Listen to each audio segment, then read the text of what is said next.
Hey, Josh, just thought I'd revisit the yesterday's move a little bit. A lot of people were expecting a bigger bang from the Jets. Were the players too? And just your thoughts on getting Jordie in too. Yeah, I think trade deadline, you never know what's going to happen. I think it's a player. You just have to sort of do your job, which is prepare to play the game and or whatever it is that day on deadline day. And so, I mean, from that standpoint, obviously anything can happen. There could be lots of trades, no trades, whatever. So that's really out of your control. I think as far as adding Jordie, obviously he's a veteran guy, plays the game hard. I think he can play both sides, and he plays physical. He's good on the penalty kill. I remember playing against him, and he's, like I said, he's a tough player, and I haven't met him personally, but it sounds like he's a great guy. So excited to have him add to our group of guys on the back end, and excited to get to know him.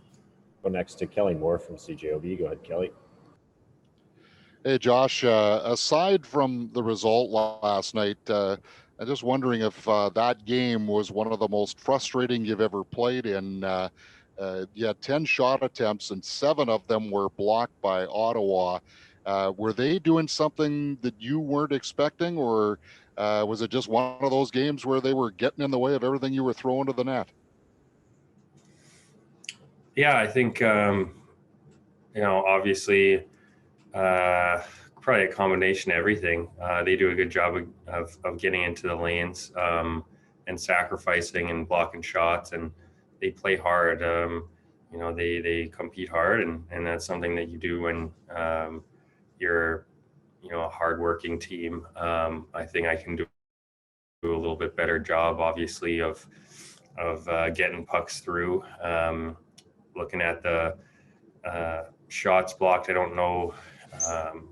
Immediately after the game, I felt like it was maybe more than what actually occurred, but who knows? But there was a few that got knocked down in front of the net. I don't recall many. We talked about getting it past the first layer at the blue line, the high forwards, and was able to do that most of the time. But their D-men stepped out in front of a bunch of shots in front of the net. So I think that's where, if you're playing a team that does that and that's something that they do, then usually D-man won't step out in front of slap shots or half slap shots. So maybe try to put a little bit more power behind the shot and get it through. But credit to them as well, and try to be better at that next game. Go next to Jason Bell from the Winnipeg Free Press. Go ahead, Jason. Hey, Josh. With Jordie Benn coming over, I was trying to figure out if anybody has actually played with him, but I think Nate Thompson had in Montreal. Was that a guy that has said anything about Jordie's character, what he brings to the room? I mean, your defense is not one that's blessed with a lot of 30-something-ish guys. So, I mean, anytime you get a little bit of experience, it's going to certainly help, right?